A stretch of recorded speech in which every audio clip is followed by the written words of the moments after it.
Artificial Intelligence Dr. www.abcpharma.net/English.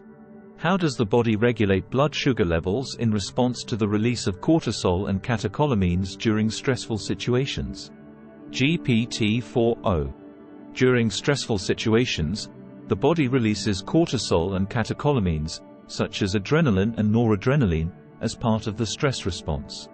These hormones play a significant role in regulating blood sugar levels to ensure that the body has sufficient energy to handle the stress. Here's how the body regulates blood sugar levels in response to the release of these hormones. Cortisol. 1. Gluconeogenesis. Cortisol stimulates the liver to produce glucose from non-carbohydrate sources such as amino acids and glycerol. 1. This process is known as gluconeogenesis. 2.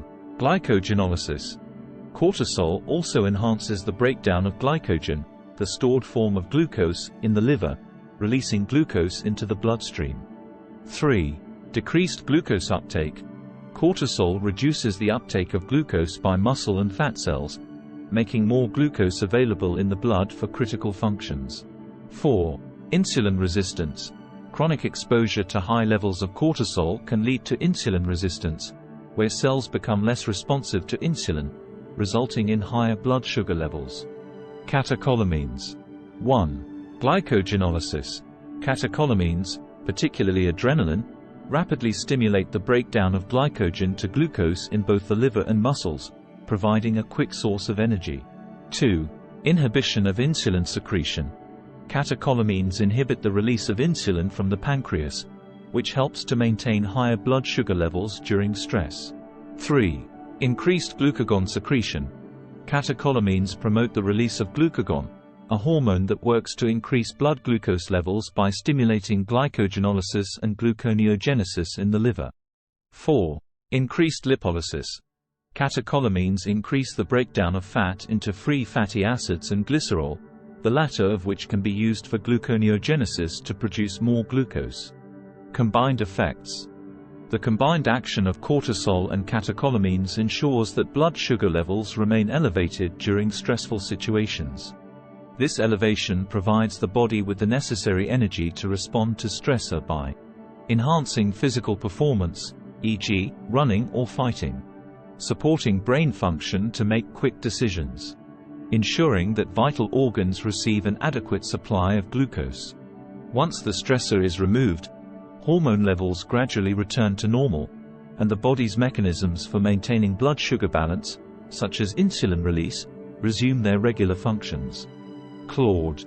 The body has a complex system for regulating blood sugar levels, particularly during stressful situations when cortisol and catecholamines are released. Here's how the process works. 1. Stress triggers the release of cortisol and catecholamines. When the body experiences stress, the hypothalamus activates the sympathetic nervous system and the hypothalamic pituitary adrenal (HPA) axis. The adrenal glands secrete catecholamines, epinephrine and norepinephrine, and cortisol in response to stress. 2.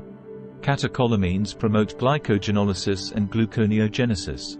Epinephrine and norepinephrine stimulate the breakdown of glycogenolysis, in the liver and skeletal muscles, releasing glucose into the bloodstream.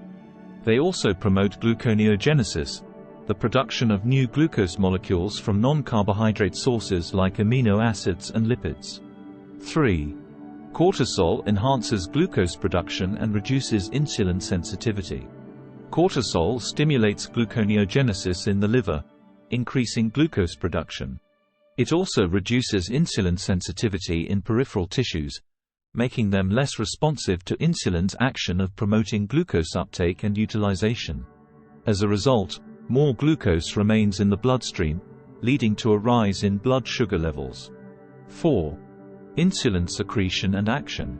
In response to the increased blood glucose levels, the pancreas secretes insulin to help regulate blood sugar. Insulin promotes glucose uptake by cells, suppresses glucose production in the liver, and inhibits the breakdown of glycogen and lipids. However, during stress, the effects of cortisol and catecholamines can counteract insulin's actions, making it more difficult to lower blood sugar levels effectively.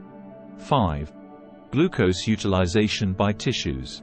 During stress, glucose is preferentially directed towards tissues that require immediate energy, such as the brain and skeletal muscles.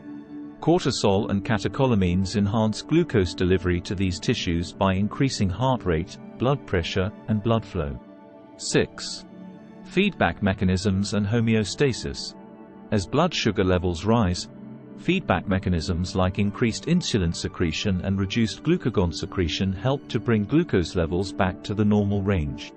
Over time, as the stressful situation resolves, cortisol and catecholamine levels decrease, allowing insulin to more effectively regulate blood sugar and restore homeostasis. In summary, during stressful situations, the release of cortisol and catecholamines leads to increased glucose production, reduced insulin sensitivity, and preferential glucose utilization by vital organs. The body's regulatory mechanisms, primarily insulin, work to counteract these effects and maintain blood sugar homeostasis. However, chronic stress and prolonged exposure to high levels of cortisol and catecholamines can disrupt this balance and contribute to the development of insulin resistance and type 2 diabetes.